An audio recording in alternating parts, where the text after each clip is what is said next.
Please believe the hype. Dune 2 is the greatest movie ever created, and that's not just an opinion, it's a fact. Facts. You go on IMDb right now, Dune 2 is sitting at a 9.4 out of 10, which means that it's currently the highest rated movie of all time. Facts. Villeneuve takes what the book and the first movie gave us and cranks it up to insanity. So basic recap of the movie. After the events of Dune Part 1, Paul begins his journey to becoming a Fremen with Zendaya as his guide, while seeking revenge on the Harkonnen family for the death of his father. It's here we meet Austin Butler's character, Fade Routha, and he stands between Timothée Chalamet and the throne.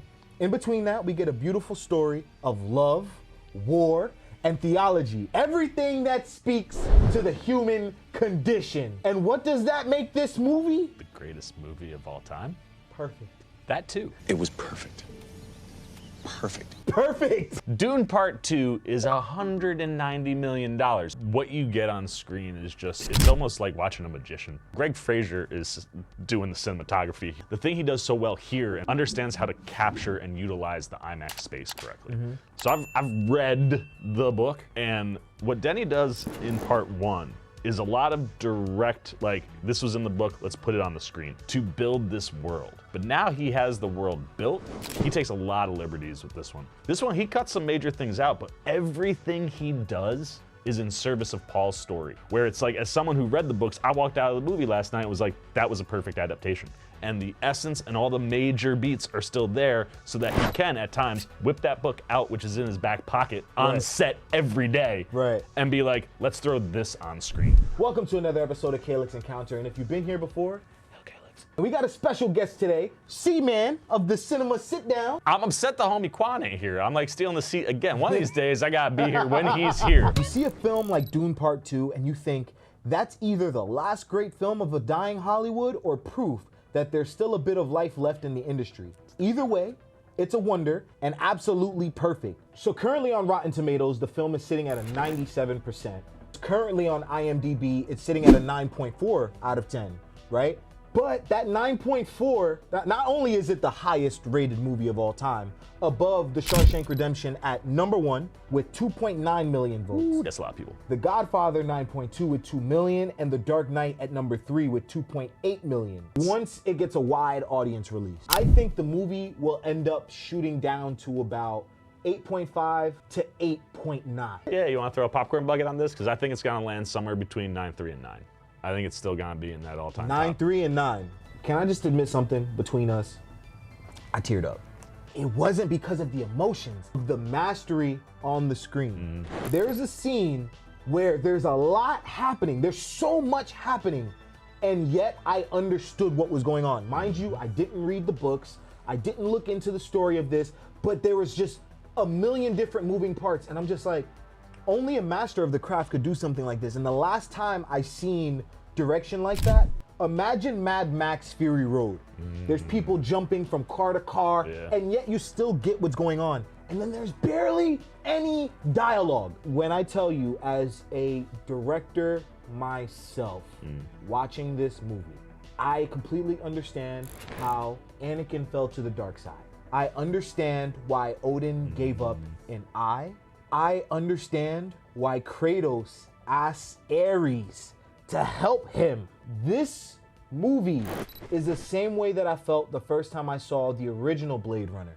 The way my brain turns watching these movies, that's why I teared up when I was just watching the action play out. Dune Part 2, that is 100 plus years of movies and filmmaking distilled into one film. Tell them. I'm being so serious with you. This is clearly made by someone that loves movies. Everyone's walking out of this movie going, I've never seen anything like this. I didn't know that that was still possible in 2024. I got goosebumps. I got goosebumps, bro.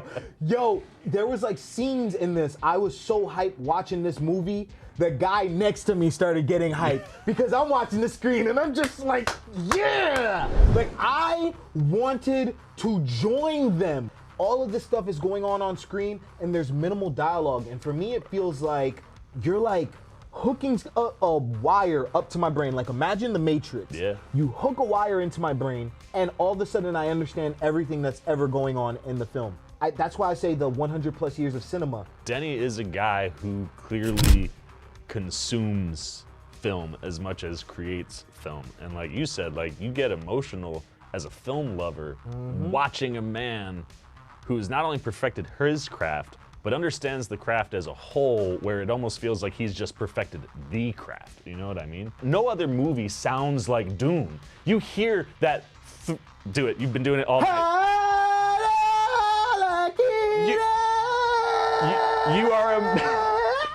You are immediately transported to Dune the minute you hear that, even if it's coming out of Adler's mouth.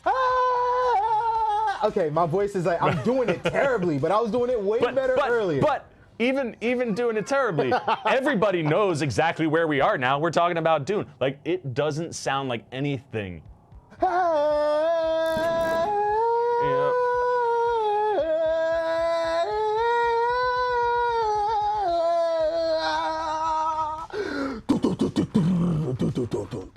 This is what I'm talking about. I'm done.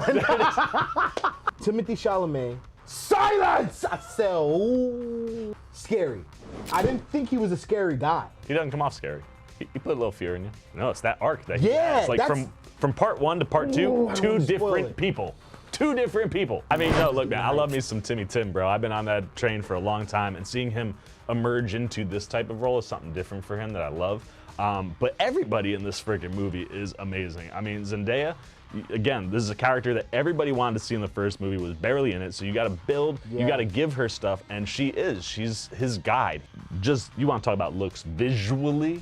Yo, Austin Butler, bro. Yeah, that's another Like, scary this is a dude that like, we all talked about his voice with Elvis, and what was cool is that, like, he created his own thing, but had, like, inflections like Stellan Skarsgård, so it felt like he was the nephew of this dude. And you want to talk about terrifying?